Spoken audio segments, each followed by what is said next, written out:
Después de mi divorcio, vivía en un sótano mohoso y trabajaba hasta altas horas de la noche en un restaurante para poder subsistir. Cada noche, apartaba una porción de mi comida y se la llevaba a una anciana sin hogar que vivía bajo un puente. Una noche, cuando iba a entregarle el recipiente con comida, la anciana me agarró de repente la muñeca y susurró: «Has sido la única persona en esta ciudad que me ha tratado con verdadera amabilidad. Por nada del mundo vuelvas a tu casa esta noche. Duerme en un hotel cercano. Mañana te explicaré por qué y tengo algo que mostrarte». Su repentino cambio me dejó completamente atónita. Aquella noche, el aire de la ciudad era inusualmente frío, como si contuviera una noticia funesta que aún no había llegado. La protagonista, Carmen, acababa de terminar de fregar la última pila de platos en la cocina del restaurante donde trabajaba. Sus manos, arrugadas por haber estado tanto tiempo en agua jabonosa, le dolían y estaban rígidas. Durante los últimos 3 meses, un persistente olor a basura y aceite de cocina se había adherido a su cuerpo. El dueño del restaurante, un hombre de mediana edad y mal carácter, le gritó que se diera prisa y se fuera, que tenía que cerrar el local. Carmen asintió en silencio, se ajustó la vieja bufanda descolorida de tanto lavarla y recogió una bolsa de plástico negra de un rincón de la cocina. Era su cena: arroz frío que aún se podía comer y algunas sobras de guisos que no se habían vendido ese día. Para otros, podría ser basura, pero para Carmen era su sustento. Al salir por la puerta trasera del restaurante, se encontró en un callejón estrecho, oscuro y embarrado. Se abrochó su delgada chaqueta, intentando protegerse del feroz viento nocturno. Tras divorciarse de su exmarido, Javier, su vida había dado un giro de 180 grados. Antes vivía en una lujosa mansión con fríos suelos de mármol, pero ahora tenía que estar agradecida por poder dormir en un sótano con humedades en las paredes y goteras. Sus pasos resonaban rítmicamente, rompiendo el silencio del callejón. El sonido de las ratas correteando por las alcantarillas parecía acompañar su caminar. Carmen no se dirigió directamente a casa. Antes de poder descansar su agotado cuerpo, había un lugar que visitaba cada noche. Sus pasos la llevaron hacia el imponente puente de Segovia, que cruzaba la ciudad. Un lugar donde, tras las ostentosas farolas, se escondía el lado más oscuro de la vida. Debajo de ese puente, entre los sólidos pilares de hormigón y montones de cartones viejos, la gente la conocía como Ana. Nadie sabía de dónde venía ni quién era su familia. Ana era simplemente conocida como una anciana taciturna que a menudo se sentaba en silencio, perdida en sus pensamientos mientras contemplaba las turbias aguas del río.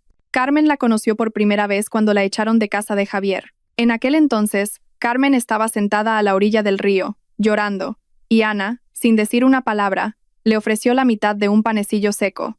Desde ese día, Carmen se prometió a sí misma que mientras ella tuviera algo que comer, Ana tampoco pasaría hambre. Así, se formó un extraño vínculo entre dos almas abandonadas y olvidadas en un mundo cruel. Carmen descendió por la resbaladiza pendiente hacia la parte inferior del puente. Vio una figura delgada, acurrucada sobre un montón de periódicos, abrazándose las rodillas para combatir el frío. Carmen esbozó una sonrisa amarga. Ver esa imagen siempre le oprimía el corazón. Apresuró el paso y la saludó con voz suave para no asustarla. Ana giró la cabeza. Su rostro, lleno de arrugas, parecía exhausto, pero su mirada siempre tenía una extraña serenidad. Sin dudarlo, Carmen se sentó a su lado. A pesar del olor a humedad y moho, abrió la bolsa de plástico que había traído. El aroma del arroz aún tibio y un poco de estofado de ternera del restaurante se extendió, enmascarando ligeramente el desagradable olor del río. Carmen dividió la comida en 2 porciones sobre un trozo de papel de estraza, una para ella y la porción más grande para Ana. Mientras comían, Carmen comenzó a hablar, como de costumbre.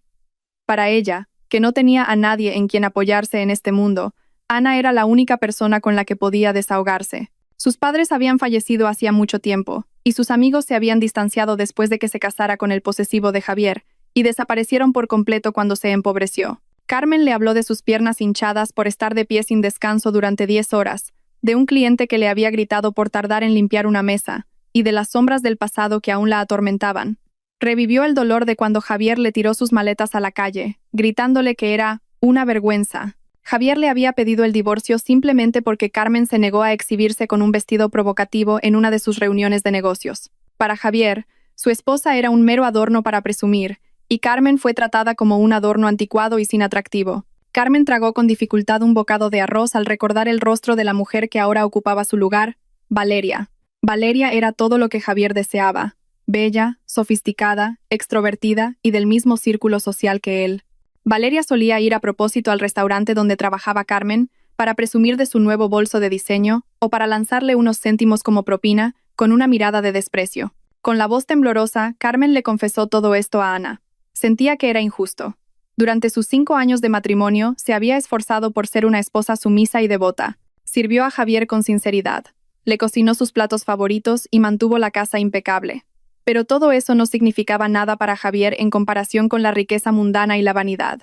Carmen se sentía como basura desechada después de haber sido exprimida. Ana escuchaba atentamente. Miraba fijamente el rostro de Carmen, débilmente iluminado por las farolas del puente. Normalmente Ana solo asentía o murmuraba algo en voz baja, pero esta noche su mirada era diferente. Un destello de ira contenida y algo afilado brillaba en sus ojos. Parecía estar analizando cada palabra que salía de la boca de Carmen. Demasiado absorta en su propia tristeza, Carmen no se dio cuenta. Al terminar de comer, Carmen volvió a guardar los restos de papel en la bolsa de plástico. Solo pensaba en volver rápidamente a su sótano, a 1 kilómetro del puente. Su cuerpo le pedía a gritos un descanso, y al día siguiente tenía que levantarse al amanecer para prepararse para el trabajo. Carmen se levantó, sacudiéndose el polvo de su larga falda. Cuando se disponía a despedirse y darse la vuelta, la mano arrugada de Ana la agarró de la muñeca con una fuerza sorprendente. Carmen se sobresaltó. Al girarse, vio a Ana de pie frente a ella. Su habitual postura encorvada había desaparecido. Ahora se erguía recta y firme. Sus ojos, normalmente nublados, brillaban ahora con una autoridad y agudeza que le provocaron un escalofrío a Carmen. Carmen, pensando que la anciana estaba enferma o había perdido la cabeza, se sintió confundida y un poco asustada. Intentó soltarse, pero el agarre era demasiado fuerte. Ana acercó su rostro al de Carmen, y por primera vez, Carmen no percibió el olor a basura, sino un aroma muy tenue pero elegante a lirios que emanaba de la raída ropa de la anciana. Ana susurró con una voz clara, firme y fría, completamente diferente a su habitual voz ronca. Le dijo que Carmen era la única persona con conciencia en esa ciudad podrida, y lo que dijo a continuación hizo que el corazón de Carmen se detuviera por un instante. Ana le prohibió terminantemente que volviera a casa esa noche. No era una sugerencia, sino una orden absoluta. Carmen intentó replicar que necesitaba descansar y que no tenía dinero para ir a otro sitio, pero Ana la interrumpió rápidamente. Rebuscó en sus ropas andrajosas y sacó una brillante tarjeta magnética dorada. Era la llave de una habitación de hotel. Carmen reconoció el logotipo de la tarjeta. Era el del Hotel de 5 estrellas, que se alzaba justo al lado del puente donde se encontraban. Carmen miró alternativamente la tarjeta y el rostro de Ana, incrédula. ¿Cómo podía una mujer sin hogar tener la llave de una habitación en el hotel más lujoso de la ciudad? Un torbellino de preguntas inundó su mente. ¿La habría robado? ¿Sería una trampa? Como si pudiera leer sus pensamientos, Ana le puso la tarjeta en la palma de la mano y le cerró los dedos sobre ella. Le dijo que no era robada y que no había tiempo para explicarlo todo ahora. Ana afirmó que si insistía en volver a casa, su vida correría un grave peligro. Sus palabras eran serias, no una broma. Carmen sintió la sinceridad en el tono de Ana, junto con una amenaza real. El aura de fuerte liderazgo que emanaba de repente de la anciana hizo que Carmen se sintiera pequeña y sumisa. Ana empujó suavemente a Carmen por la espalda hacia la salida de debajo del puente, en dirección al hotel. Antes de que se alejara, Ana le transmitió su último mensaje de la noche. Prometió que se encontrarían en la habitación del hotel a la mañana siguiente para explicarlo todo y mostrarle algo que cambiaría su vida para siempre. Carmen asintió rígidamente y, tambaleándose, abandonó la parte inferior del puente, dejando atrás a Ana, que volvía a sentarse en la oscuridad, observándola marchar como una fiel guardiana de la noche. Con el corazón palpitante y 1000 preguntas en la cabeza, Carmen cruzó la calle hacia el imponente edificio que hasta ahora solo había admirado desde la distancia. Los pies de Carmen se sentían pesados al entrar en el vestíbulo del Hotel de 5 estrellas. Sus finas zapatillas chirriaban suavemente sobre el reluciente suelo de mármol, en un triste contraste con la opulencia que la rodeaba. Del techo colgaba una enorme araña de cristal que emitía una deslumbrante luz dorada. La gente que iba y venía vestía caros trajes y hermosos vestidos, desprendiendo embriagadores aromas de perfumes de lujo. Carmen se sintió infinitamente pequeña y sucia. Su raída chaqueta y su bufanda atrajeron miradas no deseadas.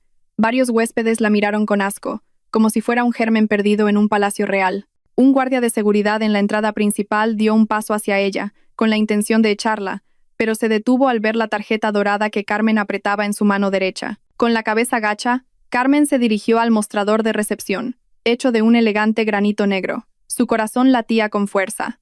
Temía que la tarjeta que le había dado Ana fuera falsa o hubiera caducado, y que la humillaran y la sacaran a rastras. Una hermosa recepcionista con una sonrisa ensayada la recibió con una mirada de extrañeza. Carmen no pudo decir nada, simplemente colocó la tarjeta de acceso dorada sobre el mostrador. La reacción de la recepcionista fue completamente inesperada. Al ver la tarjeta, sus ojos se abrieron de par en par por la sorpresa, y su actitud cambió instantáneamente a una de extrema cortesía, incluso temblando ligeramente. Hizo una profunda reverencia, como si Carmen fuera una reina disfrazada. Sin los procedimientos habituales de pedir identificación o un depósito, la recepcionista llamó inmediatamente al gerente, quien escoltó personalmente a Carmen a un ascensor VIP. Dentro del ascensor de paredes de cristal, Carmen vio su propio reflejo. Un rostro demacrado, ojeras oscuras bajo los ojos, un cuerpo esquelético. Se preguntó, ¿qué poder tiene Ana para que con una sola tarjeta me traten como a la realeza?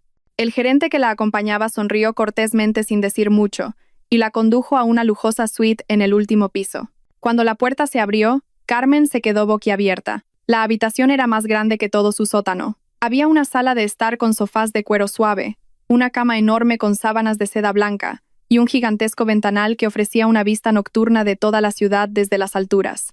Carmen se quedó sola en un silencio lujoso.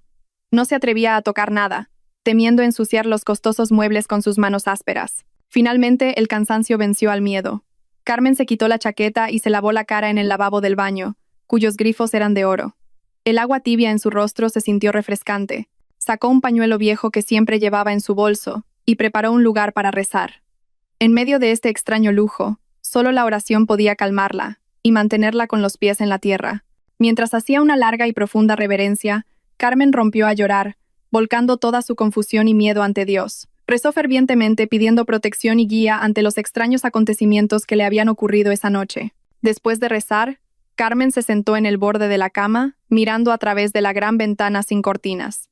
Allí, las hermosas luces de la ciudad brillaban, pero su mirada se fijó en un punto oscuro al otro lado del puente, el barrio pobre donde se encontraba su sótano. El reloj digital junto a la cama marcaba las 2 de la madrugada. Justo cuando estaba a punto de cerrar los ojos, de repente, el sonido de sirenas resonó a lo lejos. El sonido se hizo cada vez más cercano y numeroso. Carmen se levantó de la cama y se acercó a la ventana.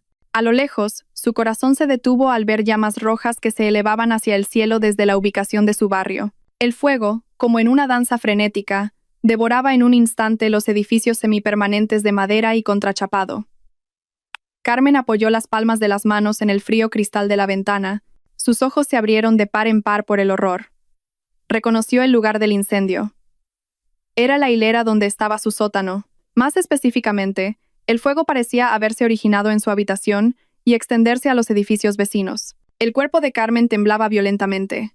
Si hubiera vuelto a casa esta noche como de costumbre, ahora mismo estaría atrapada dentro, quemada viva mientras dormía. Las palabras de Ana resonaron de nuevo en sus oídos, la firme advertencia de no volver a casa porque su vida corría peligro. No eran las divagaciones de una anciana senil. Ana sabía que algo iba a pasar. Carmen sintió náuseas al imaginar cuál habría sido su destino si no hubiera obedecido la orden de la anciana. Abajo, en las calles cercanas al incendio, los camiones de bomberos comenzaban a llegar, lanzando agua contra las feroces llamas, pero la atención de Carmen se centró en un sedán negro de lujo, estacionado en un lugar bastante oscuro, un poco alejado de la multitud. Estaba en un lugar visible incluso desde la altura del hotel. Carmen entrecerró los ojos, tratando de enfocar la vista. Conocía muy bien ese coche. Era el coche de su exmarido, Javier. Carmen solía lavarlo a menudo. Vio a un hombre de pie junto al coche, fumando un cigarrillo y observando tranquilamente el incendio. Aunque la distancia era grande, Carmen pudo percibir la satisfacción en la postura del hombre. Era Javier. Carmen estaba 100% segura. No había ninguna razón para que Javier estuviera en ese barrio pobre a las 2 de la mañana, a menos que tuviera un propósito específico. En un instante, las piezas del rompecabezas se encajaron horriblemente en la mente de Carmen. Este incendio no fue un accidente. Fue provocado. Javier había prendido fuego a su casa para matarla. Su exmarido quería su muerte. Carmen derramó lágrimas sin darse cuenta. No por tristeza, sino por un terror atroz y un sentimiento de traición. Sabía que Javier la odiaba, pero nunca imaginó que llegaría a cometer un asesinato. Quizás Javier pensó que Carmen seguiría exigiendo la división de bienes que él estaba retrasando, O quizás Valeria se sentía amenazada por el hecho de que Carmen viviera en la misma ciudad. Fuera cual fuera la razón, Javier había decidido eliminar a Carmen de este mundo esa noche. Carmen vio cómo Javier tiraba la colilla al suelo, subía a su coche y abandonaba la escena, dejando atrás el fuego que aún ardía, destruyendo la casa de Carmen y las de sus inocentes vecinos. Las piernas de Carmen cedieron. Se derrumbó sobre el grueso suelo alfombrado, abrazándose las rodillas. Era como presenciar su propia muerte. Técnicamente, para Javier y el resto del mundo, la Carmen que vivía en ese sótano sería considerada muerta a partir de esa noche. Todas sus pertenencias, su ropa y las fotos con sus recuerdos seguramente se habían convertido en cenizas. Su antigua identidad como una divorciada pobre y oprimida se había quemado junto con esa casa. En la silenciosa y lujosa habitación del hotel, Carmen sintió la muerte y el renacimiento al mismo tiempo. El miedo se fue transformando lentamente en otra emoción, algo más frío y duro. Se dio cuenta de que le debía la vida a Ana. Si no fuera por esa anciana, Carmen no sería más que un cadáver carbonizado que encontrarían a la mañana siguiente. Esa noche, Carmen no pudo dormir más. Se quedó sentada junto a la ventana hasta que el sol salió por el este, observando el humo que se elevaba. La luz de la mañana iluminó lentamente su pálido rostro, pero ahora sus ojos brillaban con una nueva determinación. Ya no era la Carmen débil y sumisa que solo lloraba bajo el puente. Esta noche, la crueldad de Javier le había arrebatado a la fuerza su inocencia. Carmen hizo un juramento en su corazón. En nombre de Dios que me ha salvado, no dejaré que los pecados de Javier y Valeria queden impunes. Descubriré quién es Ana y por qué me ayudó. Si Dios me ha dado una segunda oportunidad en la vida, la usaré para buscar justicia por mí misma. Unos golpes en la puerta de la habitación hicieron que Carmen se levantara. Respiró hondo, se secó las últimas lágrimas y caminó con la espalda recta para abrir la puerta, lista para enfrentarse a su nuevo destino. La luz del sol de la mañana se filtraba a través de las cortinas entreabiertas de la habitación del hotel, iluminando el rostro de Carmen, todavía hinchado por haber llorado toda la noche. No había dormido nada después de presenciar aquella terrible escena. Su mente seguía en un torbellino, oscilando entre el alivio de haber sobrevivido y el horror por la crueldad de Javier. Unos suaves golpes en la puerta la sacaron de su larga ensoñación. Carmen se sobresaltó, su corazón latiendo deprisa. Dudó un momento. Temía que fuera la policía con malas noticias, o quizás un sicario de Javier que había descubierto su paradero. Pero el suave timbre sonó de nuevo, seguido por la voz educada de un hombre que decía ser del servicio de habitaciones. Carmen se arregló la ropa que llevaba puesta desde la noche anterior y se dirigió con cautela hacia la puerta. Al mirar por la mirilla, vio a dos empleados con uniformes impecables empujando un carrito de comida con una tapa de plata. Carmen abrió la puerta lentamente. Los dos empleados hicieron una educada reverencia y entraron sin decir una palabra. Comenzaron a servir un suntuoso desayuno de varios platos en la mesa de comedor en el centro de la suite. El aroma a pan recién horneado, café fresco y tortilla de queso llenó la habitación, y el estómago de Carmen gruñó silenciosamente, recordándole que no había comido nada desde el arroz en bolsa de la noche anterior. Pero la atención de Carmen no estaba en la comida, sino en una figura que entraba lentamente detrás de los empleados. Una anciana muy elegante, que emanaba un aura de inmensa autoridad, entró en la habitación. Vestía un elegante traje de chaqueta de color crema hecho de seda de alta calidad, a juego con una falda de la más fina seda teñida a mano. Su cabello, completamente blanco, estaba recogido en un moño impecable, con un pasador de oro. Alrededor de su cuello llevaba un collar de perlas que brillaba sutilmente, a juego con los pendientes que adornaban sus orejas. Llevaba un maquillaje ligero, lo que le daba un aspecto fresco y digno, sin ningún rastro de senilidad. Carmen se quedó paralizada, sintiéndose extraña e intimidada ante esta noble invitada. Pensó que esta mujer debía ser una alta ejecutiva o la dueña del hotel, que venía a comprobar el estado de un huésped VIP. Carmen bajó la cabeza, avergonzada de su aspecto desaliñado. Intentó saludarla cortésmente, pero la lengua se le trabó. La anciana hizo un gesto a los empleados para que se fueran. Cuando la puerta se cerró y se quedaron solas en la espaciosa habitación, la anciana sonrió cálidamente. Esa sonrisa le resultó muy familiar a Carmen. Los ojos de la mujer la miraban con una mirada amable pero penetrante.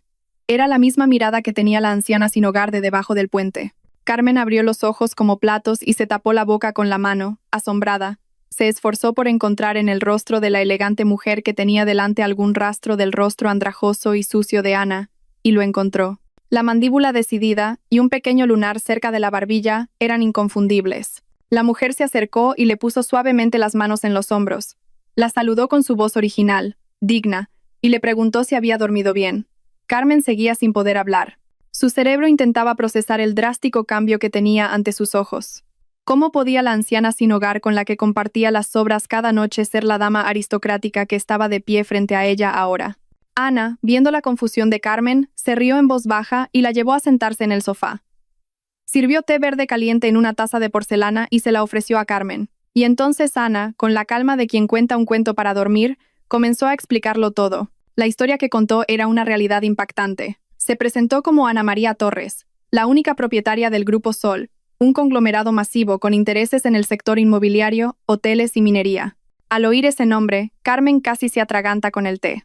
El Grupo Sol era una leyenda en el mundo de los negocios, una de las columnas vertebrales de la economía del país, mencionada a menudo en las noticias. La señora Torres explicó que durante el último año se había estado disfrazando deliberadamente de personas sin hogar en varios puntos de la ciudad para buscar la autenticidad humana. Como no tenía hijos propios, se sentía rodeada de hipócritas, aduladores y parientes que solo codiciaban su herencia. Quería saber si todavía quedaba alguien que cuidara de una anciana pobre sin esperar nada a cambio. Y durante sus meses de disfraz bajo el puente, la única persona que la visitaba constantemente, compartía su comida y escuchaba sinceramente sus quejas era Carmen, a pesar de que ella misma vivía con escasez. A continuación, la señora Torres habló del incendio de la noche anterior. Confesó que tenía un equipo de seguridad personal que siempre la vigilaba a distancia durante sus disfraces. Ese equipo le informó de que 2 hombres sospechosos estaban rociando gasolina alrededor del sótano de Carmen de madrugada. La señora Torres sabía que era obra de Javier. Su equipo de inteligencia había estado investigando los antecedentes de Carmen desde que empezó a acercarse a ella. La señora Torres no impidió deliberadamente el incendio, pero se aseguró de que Carmen estuviera a salvo. Dejó que la casa se quemara para que Javier creyera que su plan había tenido éxito. De esa manera, Javier se relajaría, bajaría la guardia y ya no consideraría a Carmen un obstáculo en su nueva vida. Es una estrategia de guerra, dijo la señora Torres con un tono frío que le dio escalofríos a Carmen. Carmen escuchaba, llorando de nuevo. Sintió una inmensa gratitud hacia Dios por haberle enviado un ángel de la guarda con un aspecto inesperado, pero al mismo tiempo se sentía intimidada.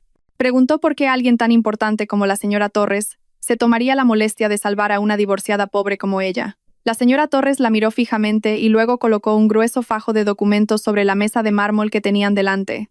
Dijo que no solo quería salvar a Carmen, sino también elevar su estatus. La señora Torres dijo que era mayor y que necesitaba un heredero con un corazón de oro, no un lobo con piel de cordero como sus parientes. Le ofreció a Carmen convertirse en su nieta adoptiva y heredar toda su fortuna. Solo había una condición principal. Carmen debía estar dispuesta a ser educada para convertirse en una mujer fuerte que no se dejara pisotear. Y Carmen debía estar dispuesta a usar su nuevo poder para darles una lección a Javier y a Valeria. La oferta sonaba como un sueño. Carmen miró los documentos con manos temblorosas. Eran documentos legales de adopción y un poder notarial sobre algunos de los activos de la empresa. Una duda momentánea cruzó la mente de Carmen. Ella no era una persona malvada. Nunca había planeado una venganza. Pero la imagen del fuego devorando su casa, el rostro de Javier sonriendo satisfecho junto a su coche de lujo, y las humillaciones que había sufrido por parte de Valeria, encendieron una nueva chispa en su corazón. El mal no controlado solo engendra más mal. Javier casi la mata, y la ley podría no tocarlo por falta de pruebas. Carmen se dio cuenta de que este era el camino que Dios le había abierto. Miró profundamente a los ojos de la señora Torres y vio en ellos esperanza y convicción. Tras una profunda y decidida respiración, Carmen asintió. Aceptó la oferta. Estaba lista para dejar atrás a la antigua Carmen, la débil y llorona, y renacer como una nueva persona que haría que Javier se arrepintiera por el resto de su vida. La noticia del gran incendio en el barrio pobre de las afueras de la ciudad fue el titular de las noticias matutinas de la televisión local. Las cámaras mostraban los restos de los edificios, de los que aún salía humo, rastros de vidas carbonizadas. El reportero en el lugar de los hechos informó que se presumía que había una víctima atrapada en un sótano, ya que el fuego se había extendido demasiado rápido en mitad de la noche, cuando los residentes dormían profundamente. El nombre de Carmen fue mencionado como una de las residentes no localizadas, y se presumía que probablemente había muerto quemada, ya que ningún testigo la vio salir. En una lujosa mansión de un barrio de clase alta, Javier disfrutaba de su desayuno con una sonrisa radiante que no podía ocultar mientras veía las noticias. Se sentía como si se hubiera quitado un gran peso de encima. Ya no había una exesposa pobre que pudiera manchar su imagen. Ya no había una demanda de división de bienes que amenazara la inestable liquidez de su empresa. A su lado, Valeria se pintaba las uñas de rojo y sonreía con cinismo. Dijo que por fin esa basura se había quemado y ya no interferiría en sus vidas. Mientras Javier y Valeria celebraban su falsa victoria, en una habitación secreta de un ático propiedad del Grupo Sol, Carmen contemplaba la misma noticia en una enorme pantalla de televisión. Vio cómo su vieja foto, una foto descolorida tomada después de su boda, aparecía en la pantalla con el subtítulo «Presuntamente fallecida». Las emociones de Carmen eran complejas. Sintió tristeza al ver su propia muerte. Era como si la antigua Carmen hubiera muerto de verdad, pero por otro lado, se sentía libre. Su antigua identidad de víctima había sido consumida por las llamas. Ahora era una página en blanco, lista para ser reescrita. La señora Torres apagó el televisor con el mando a distancia y miró seriamente a Carmen. Le dijo que a partir de ese momento Carmen debía olvidar su pasado. La señora Torres le dio un nuevo nombre para su nueva identidad pública, la sobrina lejana y misteriosa inversora de la señora Torres, recién llegada del extranjero, la directora Luna. A partir de ese día, comenzó la transformación. La señora Torres no era una mujer de meras palabras. Convocó al ático al mejor equipo de expertos, maquilladores, diseñadores de moda de renombre, un entrenador de personalidad e incluso un consultor de negocios senior. Carmen, acostumbrada a tareas domésticas como fregar los platos, ahora tenía que someterse a un programa de entrenamiento mentalmente agotador y riguroso. Su cuerpo recibió un cuidado intensivo. Su piel, áspera y apagada por el sol y los detergentes, comenzó a recibir tratamientos de spa de clase mundial a diario. Su rostro demacrado comenzó a llenarse y a brillar gracias a una nutrición adecuada. Sus dientes y su sonrisa fueron corregidos. Pero los cambios físicos eran solo una pequeña parte de esta transformación. El mayor desafío para Carmen fue cambiar su mentalidad y su postura. Aprendió a caminar con la espalda recta y la cabeza alta, irradiando confianza en cada paso. Aprendió a sentarse con elegancia, a sostener una copa de vino llena de mosto y el complejo protocolo de la alta cocina. Su entrenador de personalidad era muy estricto, y a menudo la reprendía cuando bajaba la cabeza o hablaba con una voz baja y vacilante. «Los ricos no agachan la cabeza, directora», decía el entrenador con firmeza. «Miran a los demás a los ojos porque saben que tienen el control». Carmen practicó caminar cientos de veces hasta que le salieron ampollas en los pies, pero no se quejó. Cada vez que se sentía cansada y quería rendirse, la imagen del fuego quemando su casa reaparecía, dándole la fuerza para levantarse de nuevo. Su estilo también cambió. Se acabaron las viejas bufandas improvisadas. Los diseñadores de moda crearon un estilo moderno y elegante, usando seda y pashminas de lujo, envueltas en estilo turbante, u otros estilos sofisticados que resaltaban su cuello y sus pendientes de diamantes, mientras seguían cubriendo su cuerpo con clase y distinción. Entre los cuidados físicos, Carmen se sumergió en clases de negocios. La propia señora Torres era su principal mentora. Todas las noches se sentaban en el estudio y analizaban los informes financieros de la empresa de Javier. Carmen aprendió a leer balances, a entender los flujos de caja y las estrategias de adquisición. Al principio, los números le daban dolor de cabeza, pero poco a poco empezó a entender. Descubrió que la empresa de Javier estaba, de hecho, al borde de la quiebra. Debido al estilo de vida derrochador de Valeria y a las descuidadas decisiones de negocio de Javier, este tenía enormes deudas con los bancos y varios proveedores. La empresa de Javier solo parecía exitosa por fuera. Por dentro estaba podrida. La señora Torres le explicó que Javier estaba buscando un gran inversor para salvar su barco que se hundía. Esa era la brecha por la que se colarían. Carmen tenía que convertirse en la directora Luna, el ángel salvador, y en realidad, el ángel de la muerte del negocio de Javier. Carmen aprendió rápido.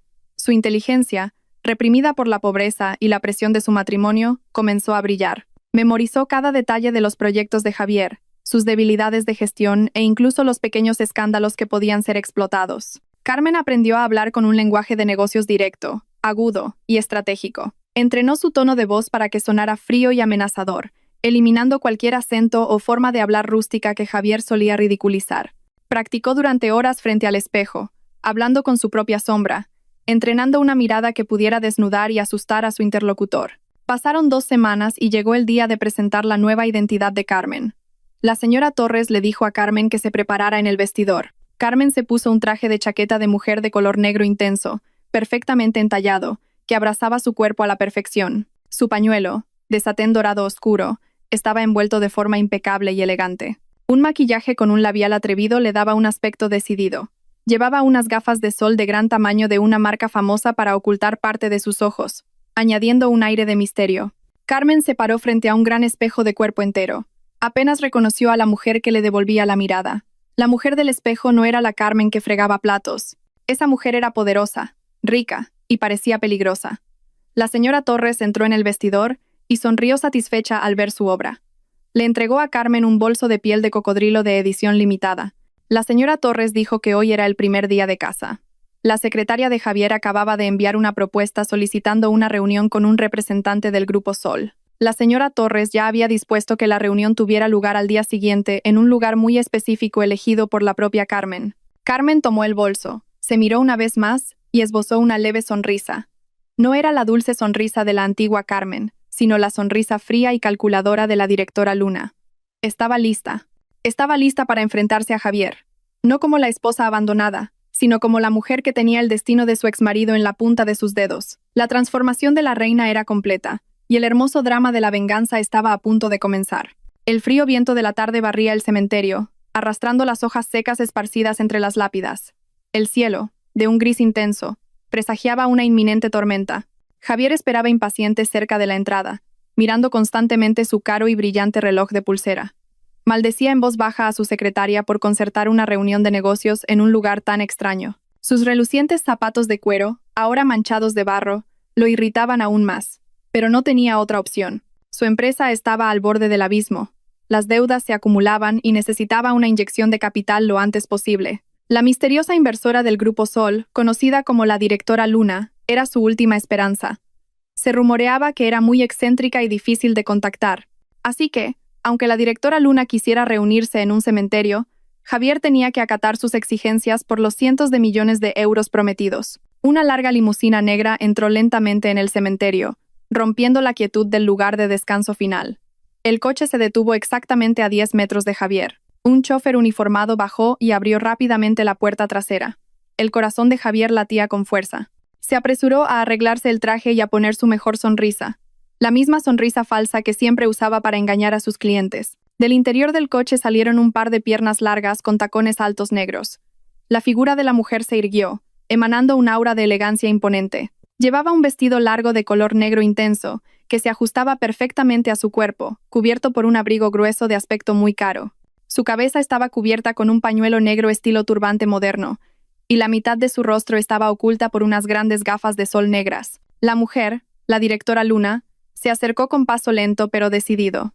No se dirigió directamente a Javier, sino que se detuvo un momento frente a una tumba que aún era un montón de tierra fresca. Ese montón de tierra, sin lápida ni nombre, era una fosa común para las víctimas no identificadas del incendio. Javier tragó saliva, sintiendo un escalofrío. Sabía muy bien de quién era esa tumba, o al menos, quién creía él que estaba enterrado allí. Era el lugar donde los servicios sociales habían enterrado en masa los cuerpos de las víctimas del incendio del barrio pobre, incluida su exesposa, Carmen. Javier sintió que el destino se burlaba de él. ¿Por qué esta inversora se detenía precisamente frente a la tumba de Carmen? Un sudor frío le recorrió la espalda, a pesar del aire gélido de la tarde. La directora Luna finalmente se giró y se enfrentó a Javier. A medida que se acercaba, un lujoso y misterioso perfume de lirios emanaba de ella, dominando el olor a tierra húmeda del entorno. Javier sintió que se le cortaba la respiración por un momento. Ese aroma le recordaba algo vago del pasado, pero el lujo que desprendía esta mujer nublaba sus recuerdos. Detrás de las gafas de sol negras, Carmen observaba con agudeza al hombre que una vez amó y sirvió sinceramente. Vio en los ojos de Javier una mezcla de miedo y codicia. Sintió el impulso de gritar y abofetear a ese hombre, pero se contuvo con todas sus fuerzas. Ya no era la llorona de Carmen, era la fría empresaria, la directora Luna. Extendió una mano enguantada en cuero negro para estrecharla de él. Cuando Javier tomó su mano, sus ojos se fijaron en el dedo anular de la directora Luna. Allí llevaba un sencillo anillo de oro con una pequeña piedra gastada, que no encajaba con el resto de sus joyas de diamantes. Los ojos de Javier se abrieron de par en par. Conocía muy bien ese anillo. Era su anillo de bodas con Carmen. Un anillo barato que compraron cuando no tenían nada. El anillo que le obligó a quitarse y tiró a la basura cuando la echó de casa. ¿Cómo podía ese anillo estar en el dedo de esta mujer multimillonaria? Javier tartamudeó. Su rostro se puso pálido. Señaló el anillo con un dedo tembloroso, la voz atascada en la garganta. Carmen notó su reacción. Esbozó una sonrisa significativa pero indescifrable. Con indiferencia, giró el anillo en su dedo, como si fuera un accesorio cualquiera. Con un tono plano y frío, Carmen preguntó si había algún problema con su aspecto. Su voz entrenada sonaba más grave y autoritaria, diferente a la voz suave y delicada de Carmen. Javier intentó recomponerse, carraspeó torpemente, y dijo que el anillo le recordaba a alguien que ya había fallecido. Carmen soltó una pequeña risa, seca y sin emoción. Respondió que había encontrado el anillo en una vieja tienda de antigüedades y que le había gustado por su forma única y el valor de su triste historia. Esa respuesta silenció a Javier, haciéndole sentir estúpido por sus extraños pensamientos. Por supuesto, pensó Javier, era imposible que la pobre Carmen, ya convertida en cenizas, hubiera resucitado como una magnate. Era solo una horrible coincidencia. La conversación de negocios comenzó mientras empezaba a caer una fina llovizna. Carmen no dejó que Javier se anduviera con rodeos. Fue directa al grano. Sabía que la empresa de Javier necesitaba 50 millones de euros para pagar una deuda que vencía la próxima semana. Javier se sorprendió de que la directora Luna supiera la cifra exacta que él había intentado ocultar en los informes financieros. Carmen dijo que el Grupo Sol estaba dispuesto a invertir el doble de lo que necesitaba, 100 millones de euros, con la condición de que Javier firmara un contrato de inversión exclusiva con sus bienes personales como garantía. La oferta era tan tentadora para el sediento Javier como un oasis en el desierto. Sin pensar mucho en los riesgos, Javier aceptó de inmediato. La codicia nubló su razón. No se dio cuenta de que acababa de aceptar entrar en la boca del león. La directora Luna terminó la reunión abruptamente. No quería estar cerca de Javier por mucho tiempo debido al asco que le provocaba. Le entregó a Javier la tarjeta de visita de su secretario personal y le indicó que fuera a la sede del Grupo Sol a la mañana siguiente para firmar el contrato.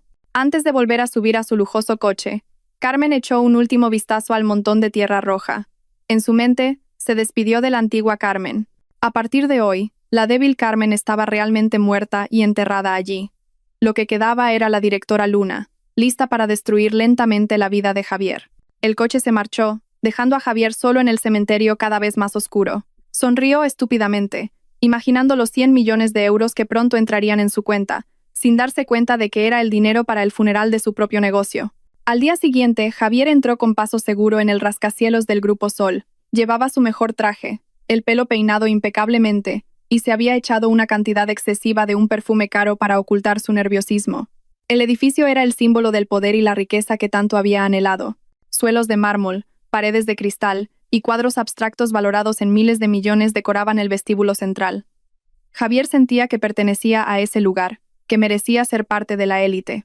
Una hermosa recepcionista lo guió hasta una sala de reuniones en el último piso, donde ya esperaban el equipo de abogados del Grupo Sol y la directora Luna. La sala de reuniones se sentía fría, no solo por el aire acondicionado, sino por la atmósfera de tensión deliberadamente creada. La directora Luna estaba sentada al final de una larga mesa, de espaldas a un gran ventanal que mostraba una vista panorámica de la ciudad. Seguía llevando sus gafas de sol, lo que le daba un aire misterioso y distante. Frente a ella, había un fajo de documentos de contrato bastante grueso. Carmen asintió brevemente cuando Javier entró, sin decir una palabra.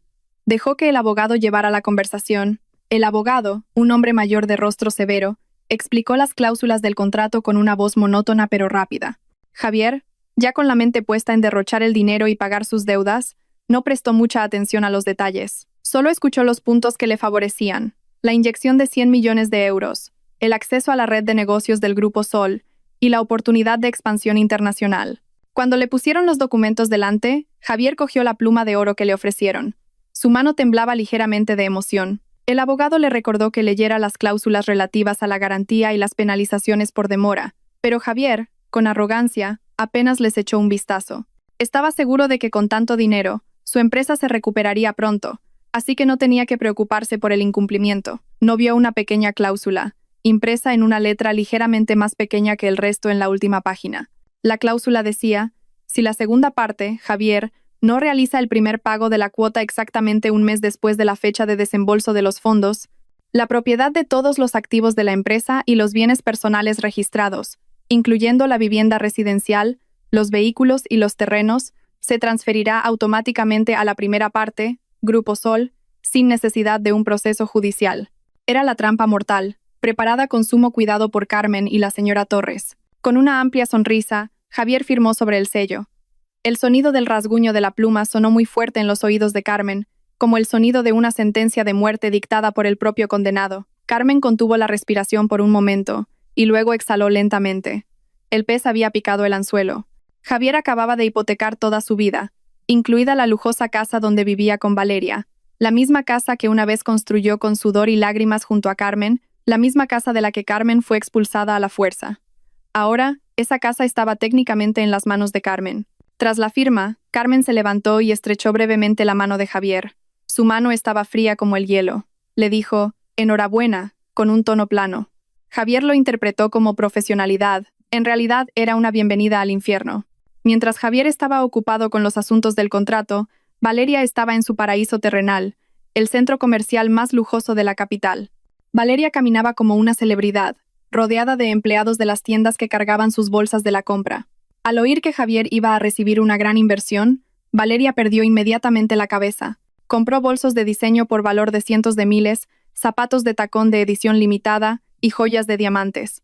Valeria se sentía la reina del mundo. Trataba con desdén a los empleados de las tiendas, regañándolos si el servicio era lento o si no tenían su talla. No sabía que todos los gastos de sus tarjetas de crédito estaban siendo monitorizados. Las tarjetas de crédito de Valeria ya habían superado su límite, pero Javier había pedido al banco que aumentara temporalmente el límite con el contrato de inversión como garantía. En su despacho, Carmen recibía informes en tiempo real de las transacciones de compra de Valeria en su tableta. Vio las enormes cifras que Valeria había gastado en pocas horas. Carmen sonrió con cinismo. Era parte de su plan. La señora Torres había hecho que los agentes financieros del Grupo Sol se pusieran en contacto con las boutiques y joyerías a las que Valeria debía dinero. Carmen había comprado en secreto las facturas de las deudas personales de Valeria. En el oscuro mundo de los negocios, la deuda es el arma de control más letal. Al comprar esas deudas, Carmen ahora controlaba directamente el destino de Valeria. Si Valeria no pagaba, Carmen tenía derecho a embargar sus bienes o incluso a presentar cargos penales. Valeria, sin saber que estaba cayendo en una trampa, seguía comprando alegremente. Incluso llamó a sus amigas de la alta sociedad para invitarlas a una fiesta esa noche, para celebrar el éxito empresarial de su marido, alardeando como si hubieran adquirido una gran empresa, cuando en realidad la suya estaba prácticamente hipotecada. Carmen observaba la estupidez de Valeria desde la distancia con una pizca de compasión. Esa mujer realmente no tenía cerebro, solo deseos mundanos. Antes, Carmen se sentía a menudo intimidada por la belleza y la riqueza de Valeria, pero ahora se daba cuenta de que Valeria no era más que una muñeca de plástico vacía, sin ningún valor. Esa tarde, la primera parte de la inversión se ingresó en la cuenta de la empresa de Javier. Al recibir la notificación del ingreso de varios millones, Javier gritó de alegría en su despacho. Inmediatamente transfirió parte del dinero para pagar sus deudas de juego online acumuladas y otra parte para financiar el estilo de vida de Valeria. Ignoró las partidas importantes de la empresa que debía salvar, pensando que podría hacer malabares con el dinero restante más tarde. El descuido y la pésima gestión financiera de Javier eran el arma principal de Carmen. Sabía que con esa mentalidad, en menos de un mes, los 100 millones de euros se habrían esfumado sin ningún resultado. Y cuando llegara la fecha de vencimiento, Javier no tendría ni un céntimo para pagar la cuota. Y entonces, Carmen vendría a reclamarlo todo. Esa noche, Carmen estaba de pie en el balcón de su ático, mirando a lo lejos hacia el lujoso barrio residencial. Se imaginó a Javier y Valeria riendo y festejando sobre el sufrimiento de los demás, celebrando una falsa victoria con el dinero que, en realidad, era la soga que apretaba sus cuellos. «Disfrutad de esta noche, Javier, Valeria», susurró Carmen a la brisa nocturna. «Comed bien, dormid tranquilos, porque a partir de mañana comenzará vuestra pesadilla». Carmen hizo girar su copa de mosto, sus ojos brillando con determinación. La fase 1 del plan había sido un éxito perfecto. Ahora era el momento de pasar a la fase 2, el terror psicológico para destrozar sus mentes antes de destruirlos financieramente. El terror no comenzó con una gran explosión, sino con un silencio espeluznante dentro de la lujosa casa de Javier. Una semana después de firmar el contrato, Javier llegó a casa tarde por la noche, medio borracho. Se sentía en la cima del mundo, convencido de que aún le quedaba mucho dinero de la empresa y que tenía todo bajo control.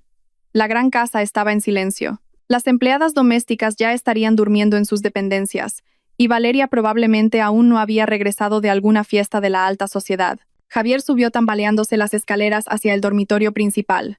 Al abrir la puerta, una corriente de aire frío le rozó el cuello. Recordaba claramente haber apagado el aire acondicionado antes de salir por la mañana. Javier buscó a tientas el interruptor de la luz, pero no se encendió. Gruñó molesto, sospechando un cortocircuito. Con la ayuda de la luz de la luna que entraba por la ventana, caminó hacia la cama. Sus pasos se detuvieron en seco. En medio de su almohada había una pequeña caja de madera colocada pulcramente. El corazón de Javier latió de forma irregular. ¿Quién se había atrevido a entrar en su dormitorio y dejar eso allí? La caja parecía vieja y antigua, hecha de madera de teca descolorida. Venciendo su miedo con curiosidad, Javier se acercó con cautela. Abrió la caja lentamente. Un penetrante olor a pescado podrido le asaltó la nariz al instante, provocándole náuseas. Dentro de la caja había una vieja pulsera de madera, con el cordón roto, empapada en un líquido rojo y pegajoso que parecía sangre. Javier reconoció la pulsera. Era la preciada pulsera de Carmen, un recuerdo de su madre que siempre guardaba. Javier recordaba claramente haberle arrebatado la pulsera la noche que la echó y haberla tirado a la basura frente a la casa, porque le molestaba el sonido que hacía cuando Carmen la jugueteaba mientras él veía la televisión. Javier retrocedió varios pasos. Sus piernas chocaron contra la mesita de noche, haciendo que el jarrón que había sobre ella cayera y se hiciera añicos. Su respiración se aceleró. ¿Cómo podía una pulsera tirada a la basura hace meses reaparecer aquí, en su cama, en un estado tan espantoso? El líquido rojo parecía aún húmedo, como si acabara de ser vertido. La mente de Javier se dirigió inmediatamente al incendio. ¿Era esto un mensaje de ultratumba? ¿El espíritu vengativo de Carmen vagaba para vengarse? Javier corrió al baño y se lavó la cara una y otra vez, esperando que fuera una alucinación por el alcohol, pero cuando volvió al dormitorio, la caja seguía allí, mirándolo en silencio. El miedo comenzó a devorar la mente de Javier. Se sentía vigilado por 1000 ojos invisibles en cada rincón oscuro del dormitorio. Al día siguiente, el terror se intensificó. Mientras conducía a su oficina, el sistema de audio de última generación de su coche se encendió de repente por sí solo. No era una canción, sino una voz grabada, con interferencias pero clara, la voz de una mujer sollozando. Era la voz de Carmen. «Javier, no me eches, por favor. Tengo miedo». La frase se repetía como un disco rayado. Javier, presa del pánico, pulsó todos los botones del salpicadero para apagarlo, pero la voz se hizo cada vez más fuerte, llenando el coche como si Carmen estuviera sentada en el asiento trasero. Javier gritó histéricamente a la voz que se callara. Su coche se desvió, casi chocando contra la mediana de la autopista. Cuando Javier frenó bruscamente en el arcén, la voz se detuvo de repente, dejando un silencio más aterrador que los sollozos. En la oficina, Javier estaba hecho un desastre. No podía concentrarse en el trabajo. Se sobresaltaba cada vez que sonaba el teléfono. Cada vez que se abría la puerta de su despacho, pensaba que vería a Carmen con el rostro quemado. Los empleados empezaron a cuchichear sobre el extraño comportamiento de su jefe. Javier hablaba solo a menudo, se enfadaba sin motivo, y su rostro siempre estaba pálido y sudoroso. El negocio, que debería haber comenzado a recuperarse con la inversión de la directora Luna, fue aún más descuidado. Las decisiones de Javier se volvieron irracionales. Despidió a su secretaria solo porque usaba un perfume de lirios, similar al de Carmen. Se volvió paranoico, sospechando que todos a su alrededor conspiraban para hundirlo. Valeria, al ver el drástico cambio de su marido, se sintió irritada y avergonzada. Pensaba que Javier era débil y bebía demasiado. Cuando Javier intentó hablarle de la pulsera ensangrentada y la voz grabada, Valeria se burló. Lo acusó de tener alucinaciones por un sentimiento de culpa innecesario. «Esa mujer está muerta, Javier. Es ceniza. Deja de comportarte como un cobarde», le gritó Valeria una noche cuando Javier se negó a dormir en el dormitorio por miedo. Valeria no sabía que todo el terror era muy real y estaba meticulosamente planeado por el equipo de operaciones de la señora Torres. Los hombres de la señora Torres se habían infiltrado en la casa y habían pirateado el sistema del coche de Javier con tecnología de punta. Carmen observaba el colapso mental de Javier a través de las pantallas de monitor en su lujoso apartamento. Ver a Javier, una vez tan arrogante, ahora temblando de miedo como una rata acorralada, le producía una cierta satisfacción. Pero esto era solo el principio. Los fantasmas del pasado no dejarían de atormentar a Javier hasta que perdiera por completo la razón. Mientras Javier estaba ocupado luchando contra los fantasmas que él mismo había creado, Valeria se enfrentaba a otra tormenta. Su estilo de vida de lujo descontrolado empezaba a pasarle factura. El dinero en efectivo que le había dado Javier desapareció sin dejar rastro en artículos de lujo que ni siquiera había usado una vez. Valeria se endeudó en sus boutiques favoritas, pasando de nuevo su tarjeta de crédito de forma imprudente, confiando en su estatus de esposa de un CEO. Pero no se dio cuenta de que la telaraña que la directora Luna había tejido ya estaba empezando a apretarle el cuello. Esa mañana, mientras Valeria recibía un tratamiento facial en un salón frecuentado por la alta sociedad, 2 hombres corpulentos vestidos con trajes negros entraron en el salón. No eran clientes, sino cobradores de deudas profesionales contratados por la compañía financiera propiedad del Grupo Sol, donde ahora se agrupaban todas las facturas de Valeria. Los cobradores se acercaron sin dudarlo a Valeria, que tenía una mascarilla facial puesta. En voz alta, para que todos los clientes del salón pudieran oírlo, le exigieron el pago de una deuda de 2 millones de euros que vencía ese mismo día. Valeria se levantó de un salto, furiosa por la humillación.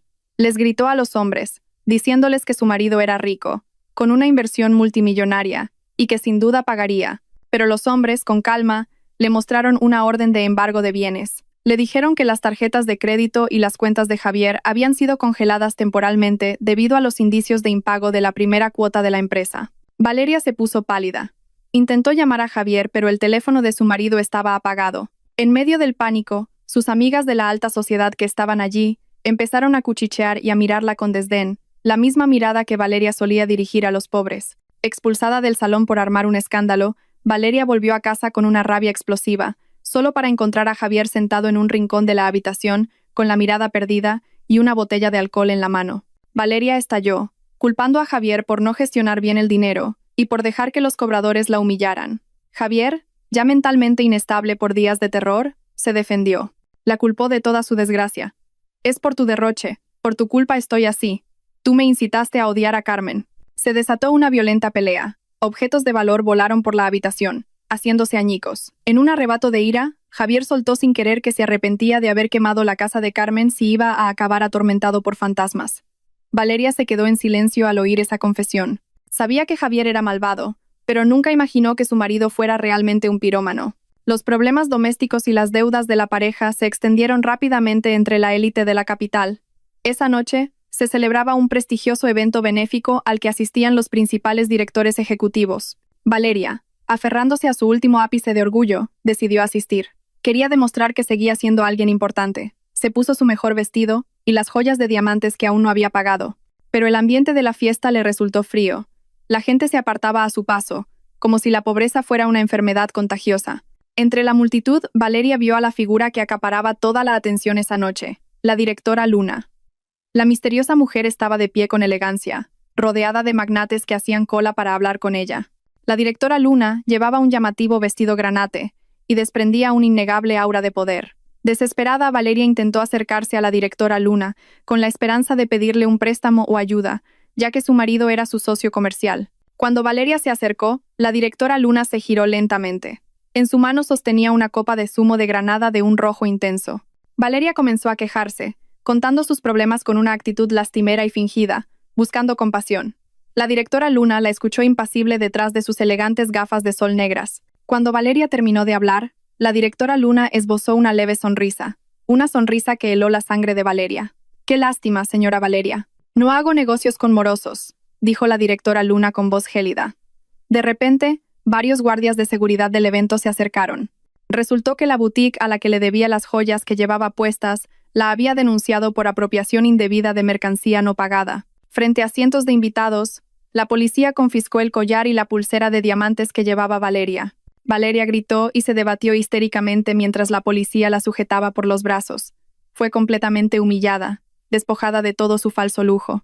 Mientras la arrastraban y pasaba junto a la directora Luna, ésta dio un paso adelante, se bajó momentáneamente las gafas de sol y miró directamente a los ojos de Valeria. Esos ojos. Valeria los reconoció. Los mismos ojos nublados pero agudos que despreciaba cuando Carmen iba a llevarle el almuerzo a Javier a su oficina. La directora Luna acercó sus labios al oído de Valeria y susurró en voz baja pero muy clara. «Una vez, me quitaste a mi marido cuando no tenía nada y me llamaste basura. Ahora, disfruta de ser la verdadera basura, Valeria». El cuerpo de Valeria se puso rígido. Sus ojos se abrieron como si fueran a salirse de sus órbitas. Reconoció esa voz. «Carmen, ¿estás viva?», gritó Valeria histéricamente. Pero nadie la creyó. Todos pensaron que se había vuelto loca por la presión de las deudas. Valeria fue sacada del edificio, gritando el nombre de Carmen sin parar. Mientras tanto, la directora Luna se volvió a poner las gafas de sol, bebió tranquilamente su zumo de granada y reanudó su conversación con los invitados como si nada hubiera pasado. Esa noche, Valeria no solo se arruinó, sino que también perdió la razón por una verdad que no podía aceptar. El día del juicio final finalmente llegó, justo cuando el sol abrasaba la ciudad desde lo más alto del cielo. Exactamente un mes después del desembolso de la inversión, vencía el plazo del primer pago de la cuota de Javier al Grupo Sol. Javier estaba sentado en la gran silla de su despacho, que ahora parecía una jaula de cristal. El teléfono de su escritorio sonaba sin parar, un estruendo que anunciaba el colapso de su reino. Javier no se atrevía a contestar. Sabía quién llamaba: el equipo legal del Grupo Sol. La cuenta de la empresa de Javier estaba vacía. Los 100 millones de los que se jactaba se habían esfumado sin dejar rastro, consumidos por su estilo de vida, el juego y las estúpidas decisiones de negocio que tomó en su estado de pánico. Javier intentó acceder a su cuenta personal desde su portátil, pero la pantalla solo mostraba las palabras en rojo: acceso congelado. De repente, la puerta del despacho de Javier se abrió a la fuerza desde fuera. Un grupo de hombres con uniformes de seguridad con el logotipo del Grupo Sol entró sin previo aviso, seguidos por el equipo legal con un fajo de papeles de embargo. Javier se levantó, intentando aferrarse al último resquicio de su derrumbada dignidad. Les gritó que se fueran, que era su oficina, pero el jefe del equipo legal colocó tranquilamente un papel sobre el escritorio de Javier. Era la escritura de transferencia de propiedad. Según el contrato que Javier había firmado sin leer detenidamente, el impago de la primera cuota significaba que cedía voluntariamente todos los activos de su empresa y sus bienes personales al inversor. En ese mismo instante, este edificio, la silla en la que estaba sentado, incluso el coche aparcado abajo, ya no eran suyos. Javier se había convertido en un sin techo dentro de su propio palacio. Los guardias de seguridad lo sacaron a rastras del edificio, frente a todos sus empleados que lo observaban con una mezcla de lástima y satisfacción. Javier se debatió y gritó que conocía a la dueña del Grupo Sol, gritando el nombre de la señora Torres, convencido de que si le suplicaba directamente a la anciana, le perdonaría. Con las pocas monedas que le quedaban en el bolsillo, Javier tomó un taxi imprudentemente y se dirigió a la sede del Grupo Sol. Su mente era un caos. Sentía que todo debía ser un malentendido. Al llegar al imponente rascacielos, Javier corrió hacia la recepción, desaliñado, con la camisa por fuera y la corbata torcida. Extrañamente, los recepcionistas no lo detuvieron. Como si esperaran su llegada, lo guiaron inmediatamente al último piso, a la sala de juntas principal del CEO. Javier entró jadeando en la espaciosa y silenciosa sala de juntas. La habitación estaba oscura. Solo un foco iluminaba la gran silla al final de la larga mesa. La silla estaba de espaldas a la puerta, por lo que Javier solo podía ver su alto respaldo. Javier se arrodilló inmediatamente en el frío suelo. Las lágrimas brotaron. Pensando que la figura sentada en la silla era la señora Torres, comenzó a suplicar perdón. Prometió hacer cualquier cosa, incluso convertirse en su esclavo, con tal de que no le embargaran sus bienes y no fuera a la cárcel.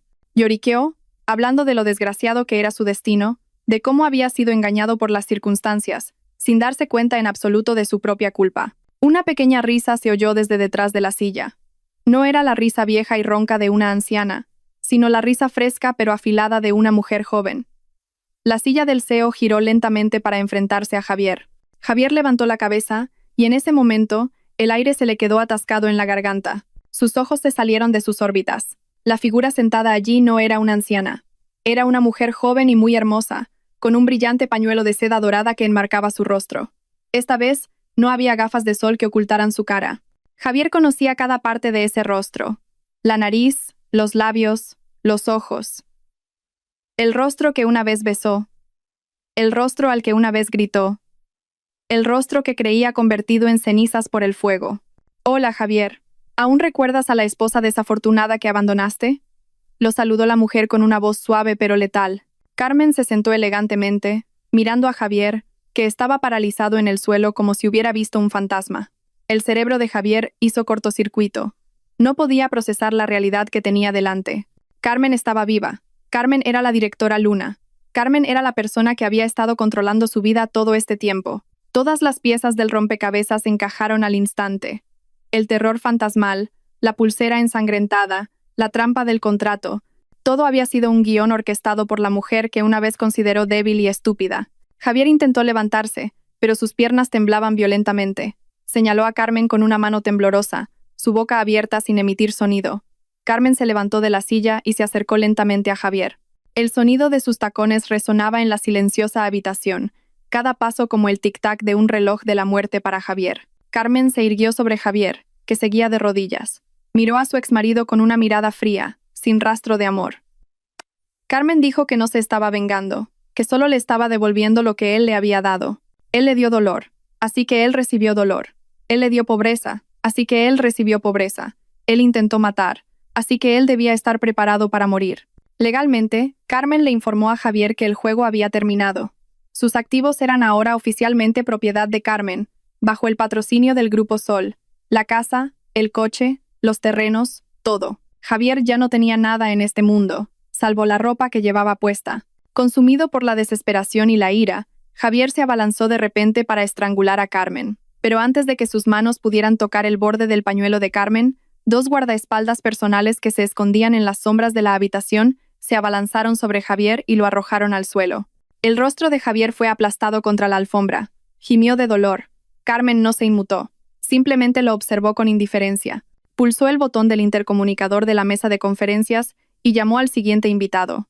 La puerta de la habitación se abrió de par en par y entraron varios agentes de policía uniformados con esposas. Carmen sonrió débilmente a Javier, que se debatía. Disfruta del resto de tu vida en la cárcel, querido. Es un precio justo para alguien que intentó quemar viva a su esposa. Javier fue sacado del edificio del Grupo Sol esposado, frente a decenas de periodistas que el equipo de relaciones públicas de Carmen ya había invitado. Los flashes de las cámaras cegaron a Javier, documentando el momento de su caída para ser transmitido a todo el país. En la comisaría, Javier no pudo negarlo más. Carmen presentó como prueba una grabación de CCTV filmada por las cámaras ocultas del equipo de seguridad de la señora Torres, que mostraba claramente el momento en que los hombres de Javier rociaban gasolina y prendían fuego a la casa de Carmen. También se rastreó la prueba de la transferencia de dinero que Javier pagó a esos matones. Con pruebas tan contundentes, sumadas a varios cargos de fraude financiero y evasión de impuestos descubiertos en la auditoría de la empresa de Javier, el destino del malvado exmarido estaba sellado. El juicio fue rápido. El juez golpeó el mazo con firmeza. Cadena perpetua por intento de asesinato y delitos corporativos graves. Javier se desmayó en la sala al oír la sentencia. Mientras tanto, Carmen, sentada en la primera fila de la galería de visitantes, dio gracias en su corazón. No sintió una alegría excesiva, solo un inmenso alivio. La justicia por fin se había hecho. Ya no había sombras de miedo que la atormentaran. El oscuro capítulo de su vida se había cerrado firmemente con el candado de la justicia. Por otro lado, el karma también actuó de forma irónica con Valeria. Después de arruinarse y ser desalojada de la lujosa casa embargada por Carmen, Valeria no tenía a dónde ir. Sus amigos de la alta sociedad bloquearon su número, y nadie quería acoger a una mujer endeudada. Sus padres en el pueblo también la rechazaron, avergonzados por los rumores que se habían extendido. Valeria, que una vez despreció el trabajo humilde, ahora vivía en la calle, sin estudios, sin habilidades y con antecedentes penales por apropiación indebida de artículos de lujo. Ninguna empresa quería contratarla. Finalmente, para sobrevivir, Valeria consiguió un trabajo como lavaplatos en un sucio restaurante de carretera, exactamente el mismo tipo de trabajo que hacía Carmen antes. Cada noche, las manos de Valeria, que una vez solo tocaron artículos de lujo, ahora se llenaban de ampollas por el detergente barato y el agua sucia. El dueño del restaurante la regañaba a menudo por ser lenta. Una noche, mientras limpiaba una mesa, Valeria vio la retransmisión de la televisión del restaurante. En la pantalla aparecía la elegante figura de Carmen, siendo entrevistada como la empresaria más inspiradora del año. Carmen brillaba mientras hablaba de su nuevo programa de contribución social. Valeria miró la pantalla con lágrimas en los ojos, lamentando su destino. Se dio cuenta de que había tirado un diamante por un puñado de guijarros. El arrepentimiento llegó demasiado tarde, y le apuñalaba dolorosamente el corazón cada vez que veía el éxito de la mujer a la que una vez pisoteó. Meses después, Carmen regresó al lugar donde todo comenzó, debajo del puente. Pero esta vez, el lugar estaba completamente transformado. Con su fortuna, Carmen no compró una isla privada, ni un jet. Usó el dinero para reurbanizar el barrio pobre de debajo del puente. Construyó el Hogar Ana María, un complejo de viviendas temporales limpio, habitable y humano para las personas sin hogar. Las paredes de hormigón, antes sombrías, estaban ahora pintadas con murales coloridos. Había una cocina comunitaria que ofrecía comidas nutritivas gratuitas todos los días, una clínica médica gratuita y un espacio de formación para enseñar habilidades a los residentes y ayudarles a ser autosuficientes. Esa tarde, Carmen paseaba por el pequeño parque del refugio con la verdadera señora Torres. La anciana sonreía con orgullo al mirar a su nieta adoptiva. Carmen no se había convertido en un monstruo después de obtener el poder. Al contrario, se había convertido en la protectora de los débiles, al igual que una vez ella protegió a Ana. Se sentaron en un banco del parque. Al ver a los niños de la calle, que ahora podían aprender a leer y reír libremente, Carmen sintió que su corazón se llenaba. Se dio cuenta de que las duras pruebas que había pasado el divorcio, la pobreza e incluso el intento de asesinato eran la forma en que Dios la había forjado para que estuviera donde estaba ahora, convirtiéndose en la mano de Dios para ayudar a los demás. Su venganza había terminado, pero su obra de bien acababa de comenzar. La historia termina con una escena de contraste desgarradora pero satisfactoria. En una celda estrecha y húmeda, Javier está acurrucado en un rincón. Su cabeza está rapada, su rostro demacrado y pálido. En sus manos sostiene un plato de plástico con arroz duro y guarniciones en mal estado, exactamente como las sobras que Carmen solía comer para sobrevivir. Javier mira la comida con la mirada perdida. En el pasillo de la prisión, un pequeño televisor retransmite la noticia de la inauguración del Hogar Ana María. Javier ve en la pantalla el rostro de Carmen, sonriendo felizmente, rodeada de funcionarios y de la gente que la quiere. Javier intenta llevarse a la boca el arroz en mal estado, pero un sollozo le bloquea la garganta. Llora, golpeándose el pecho con un arrepentimiento sin fin. Su llanto resuena en el pasillo de la prisión, pero a nadie le importa. Afuera, bajo el puente ahora embellecido, el sol se pone con un resplandor dorado, iluminando a Carmen mientras camina con determinación hacia un futuro brillante.